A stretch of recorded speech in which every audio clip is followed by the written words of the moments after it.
नमस्कार, आप देख रहे हैं आर्यन न्यूज। मैं हूं आपके साथ पल्लवी सिंह। कोरोना संकट के बदहाल कपड़ा सेक्टर की वजह से अब सरकार की तरफ से टेक्सटाइल इंडस्ट्रीज को एक बड़ी राहत मिली है। बता दें कि केंद्रीय कैबिनेट ने बुधवार को टेक्सटाइल इंडस्ट्री के लिए पीएलआई स्कीम को मंजूरी दे दी है। साथ ही प्रधानमंत्री नरेंद्र मोदी की अध्यक्षता में ये कैबिनेट की अहम बैठक की गई। कैबिनेट के फैसलों के मुताबिक टेक्सटाइल से जुड़े 10 अलग अलग उत्पादों के लिए अगले 5 साल तक करीब 1,06,083 करोड़ रुपए से अधिक का पैकेज दिया जाएगा। पैकेज में टियर 2-3 के इलाकों वाली कंपनियों को ज्यादा प्राथमिकता दी जाएगी। साथ ही मैनमेड फाइबर, अपैरल और टेक्निकल टेक्सटाइल के लिए पीएलआई को मंजूरी मिली है। इस बीच आपको बता दें कि टेक्सटाइल सेक्टर में पीएलआई स्कीम को मंजूरी से आत्मनिर्भर भारत की नींव को और भी ज्यादा ये अधिक मजबूत करेगी। इससे भारतीय कंपनियां वैश्विक बाजार में चैंपियन बनकर उभरेंगी और साथ ही देश के ग्रामीण क्षेत्र में रोजगार सृजन भी होगा। हालांकि केवल भारत में रजिस्टर्ड मैन्युफैक्चरिंग कंपनियां पात्र होंगी। केंद्रीय मंत्री पीयूष गोयल ने कहा है कि टेक्सटाइल के क्षेत्र में लिए गए इस फैसले से हजारों लोगों को सीधे रोजगार मिल पाएगा। सरकार के मुताबिक इससे करीब 7.5 लाख लोगों को रोजगार मिल पाएगा और पैकेज को भी 2 भागों में रखा गया है, जिसमें पहला भाग 100 करोड़ रुपए तक का प्रोडक्शन और दूसरा भाग 300 करोड़ रुपए तक का प्रोडक्शन रखा गया है।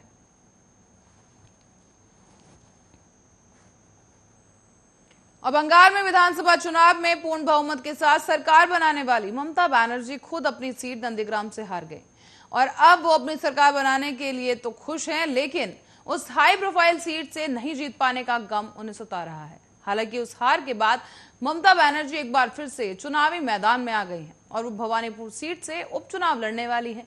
ऐसे में बुधवार को अपने कार्यकर्ताओं को संबोधित करते हुए ममता बनर्जी ने एक बार फिर से बीजेपी पर निशाना साधा है। उन्होंने नंदीग्राम हार को भी स्वीकार करने से साफ मना कर दिया। उन्होंने उल्टा बीजेपी पर ही चुनाव के दौरान धांधली करने का आरोप लगाया है। बताते चले कि ममता ने कहा है कि हम जरूर एक सीट हारे हैं, लेकिन वो मामला कोर्ट में चल रहा है। कई तरह की धांधली हुई थी। नंदीग्राम में चुनाव के दौरान भी वही सब हुआ और किसी को ठीक से वोट डालने नहीं दिया गया। मामला जरूर कोर्ट में है, लेकिन उन लोगों ने पूरी तैयारी की थी। इसी बीच ममता ने यह भी कहा कि बीजेपी पर तंज कसते हुए कहा कि वो लोग उन्हें राजनीतिक तौर पर नहीं हरा सकते। जांच एजेंसियों के जरिए वो बस सभी को कंट्रोल करने का प्रयास कर रहे हैं। मुझ पर हमला करने के लिए अभिषेक को निशाना बनाया गया।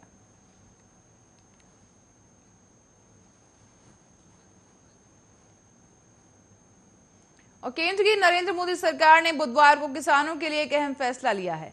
केंद्रीय कैबिनेट ने साल 2022 और 23 के सीजन के लिए रबी की फसलों के न्यूनतम समर्थन मूल्य यानी एमएसपी में बढ़ोतरी कर दी है और अब कृषि कानून को लेकर किसानों द्वारा किए जा रहे आंदोलन के बीच ये फैसला लिया गया है। बताते चले केंद्र सरकार ने गेहूं के लिए एमएसपी में 40 रुपए की बढ़ोतरी की है, जो कि अब 2015 रुपए के तक पहुंच गया है। और इसके साथ ही अब जबकि जौ की एमएसपी में 35 रुपए की बढ़ोतरी की गई। साथ ही सरकार के मुताबिक मसूर, रेपसीड तथा सरसों 400 रुपए प्रति क्विंटल की बढ़ोतरी के साथ एमएसपी में पिछले साल की तुलना में उच्चतम वृद्धि की गई है। इससे सभी अधिदेशित रबी फसलों को न्यूनतम समर्थन मूल्य में बढ़ोतरी होगी और साथ ही केंद्र सरकार की ओर से पिछले कुछ वक्त में अलग अलग फसलों के एमएसपी में बढ़ोतरी की जा रही है। सरकार का ये दावा है कि किसानों को लेकर जो फसलें और जो फैसले लिए गए हैं, उससे किसानों की आय को दुगनी करने में और अहम कदम बढ़ाया जाएगा। बताते चले कि सरकार की ओर से यह फैसला तब लिया गया जब कृषि कानूनों के मसले पर किसानों का आंदोलन जारी है। किसान पिछले करीब 10 महीने से दिल्ली की अलग अलग सीमाओं को घेरे हुए हैं और अपना विरोध दर्ज करवा रहे हैं।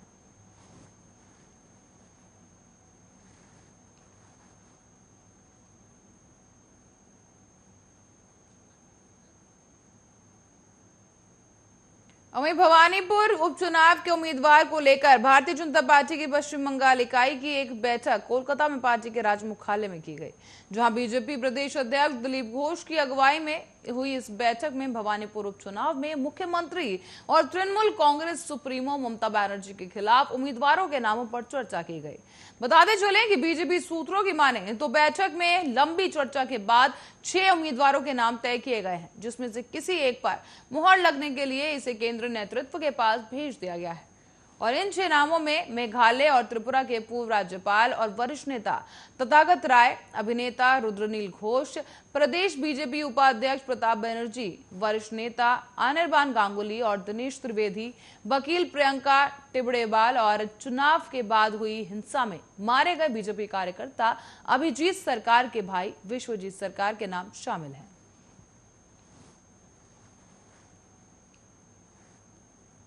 बढ़ेंगे अगली खबर की ओर, जहां अब महिलाओं के लिए भी राष्ट्रीय रक्षा अकादमी यानी एनडीए में दाखिला मिल सकेगा। केंद्र सरकार ने सुप्रीम कोर्ट को बताया है कि उसने महिलाओं को एनडीए के जरिए सेना में स्थायी कमीशन देने का निर्णय ले लिया है। कोर्ट ने इस पर खुशी जताते हुए सरकार से लिखित हलफनामा दाखिल करने को कहा।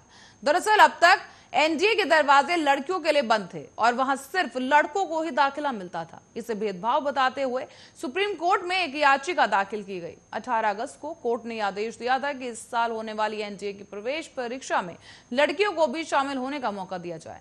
कोर्ट ने कहा था कि दाखिले पर अंतिम फैसला बाद में किया जाएगा। आज मामले की सुनवाई शुरू होते ही additional solicitor general Aishwarya Bhati ने कोर्ट से कहा कि मैं एक अच्छी खबर देना चाहती हूं। सरकार ने कल ही निर्णय लिया है कि लड़कियों को एनडीए और नेवल एकेडमी में प्रवेश मिलेगा, लेकिन हम अनुरोध करना चाहते हैं कि इस साल की परीक्षा को लेकर यथास्थिति बनाई रहने दी जाए और ऐसे में परीक्षा जून महीने में जो होनी थी, कोरोना के मद्देनजर स्थगित कर दी गई। ऐसे में परीक्षा में इसी साल बदलाव से काफी समस्याएं आएंगी। तो वहीं आपको बता दें कि 2 जजों की बेंच की अध्यक्षता कर रहे जस्टिस संजय किशन कौल ने सरकार के निर्णय की सराहना करते हुए ये कहा है कि हमें खुशी है कि सेना ने खुद ही इस दिशा में पहल की है। सेना का सम्मान है, लेकिन उसे लैंगिक समानता को लेकर बहुत कुछ करने की जरूरत है। महिलाएं जो भूमिका निभा रही हैं उसके महत्व को समझना चाहिए। अगर ये निर्णय पहले लिया होता तो हम कोई आदेश देने की हमें जरूरत नहीं पड़ती।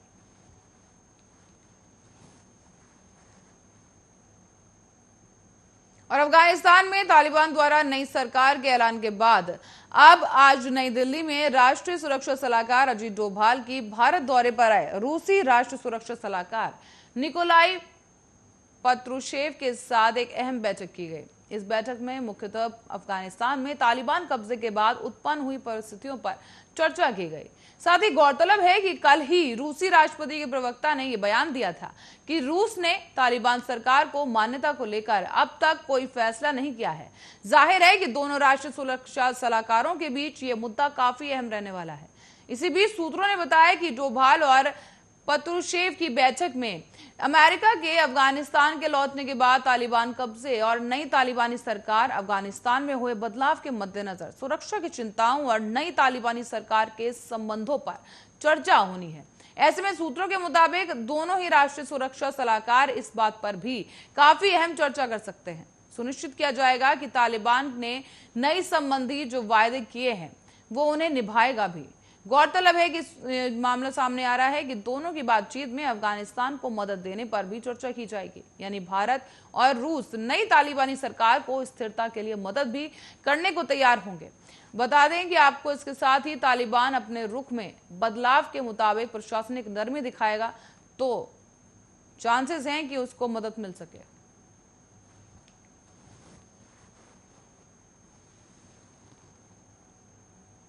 और इसी बीच आपको बता दें कि अफगानिस्तान में तालिबान की ओर से नई सरकार का गठन कर दिया गया है। वहीं अमेरिका के विदेश मंत्रालय ने कहा है कि देश तालिबान की ओर से घोषित की गई नई अफगान सरकार को आंक रहा है। ऐसे में मंत्रालय की ओर से जारी किए गए एक बयान में कहा गया, हमने गौर किया है कि नामों की घोषित सूची में विशेष रूप से ऐसे व्यक्ति शामिल हैं जो तालिबान के सदस्य हैं या उनके करीबी सहयोगी हैं और कोई महिला इसमें शामिल नहीं है। यह भी कहा गया कि हम कुछ व्यक्तियों की संबद्धता और पूर्व के रिकॉर्ड को लेकर भी चिंतित हैं। हम समझते हैं कि तालिबान सरकार ने इसे एक कार्यवाहक मंत्रिमंडल के तौर पर प्रस्तुत किया है। हालांकि हम तालिबान को उसके कार्यों से आंकेंगे, उसके शब्दों से नहीं। हमने अपनी अपेक्षा स्पष्ट कर दी है कि अफगान लोग एक समावेशी सरकार के हकदार हैं।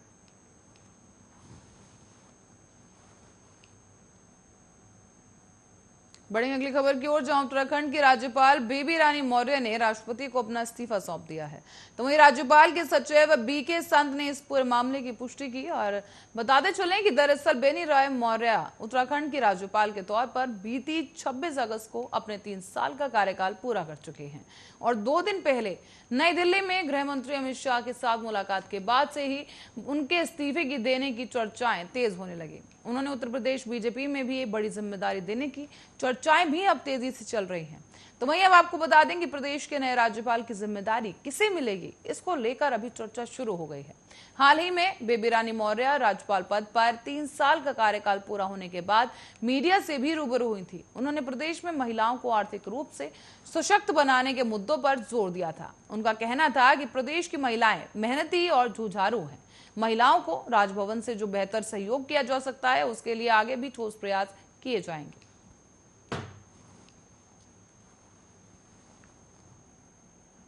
बढ़ेंगे अगली खबर की ओर, जहां प्रधानमंत्री नरेंद्र मोदी अब 14 सितंबर को अलीगढ़ के लोधा में राजा महेंद्र प्रताप राज्य विश्वविद्यालय और राजा रक्षा गलियारा डिफेंस कॉरिडोर की आधारशिला रखेंगे और इस कार्यक्रम को लेकर प्रशासन तमाम तैयारियों में जुटा हुआ है।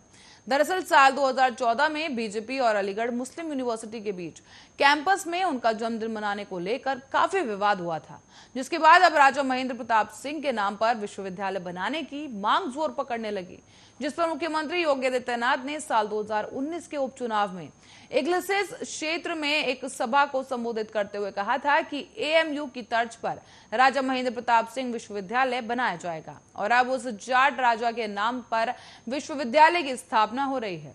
ऐसे में एएमयू को राजा महेंद्र प्रताप सिंह ने काफी जमीन दान दी थी और आज एएमयू का सिटी हाई स्कूल बना हुआ है। ये जमीन राजा महेंद्र ने लीज पर दी थी, जिसकी मियाद 2019 में खत्म हो गई है।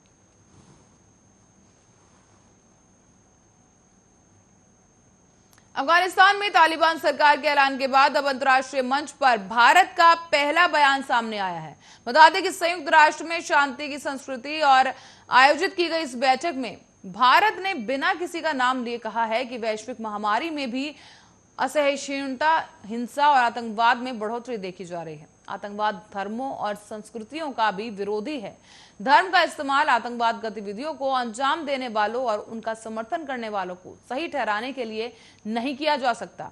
तो वहीं भारत ने संयुक्त राष्ट्र के मंच का इस्तेमाल उनके खिलाफ नफरत भरा भाषण करने के लिए पाकिस्तान पर निशाना भी साधा और कहा कि पाकिस्तान अपनी सरजमी पर और सीमा पार हिंसा की संस्कृति को बढ़ावा दे रहा है। ऐसे में संयुक्त राष्ट्र में भारत के स्थायी मिशन में प्रथम सचिव विदिशा मैत्रा ने संयुक्त राष्ट्र महासभा में मंगलवार को कहा है कि शांति की संस्कृति सम्मेलनों में चर्चा के लिए केवल एक अमूर्त मूल्य या सिद्धांत नहीं है, बल्कि सदस्य देशों के बीच वैश्विक संबंधों में इसका दिखना जरूरी भी है।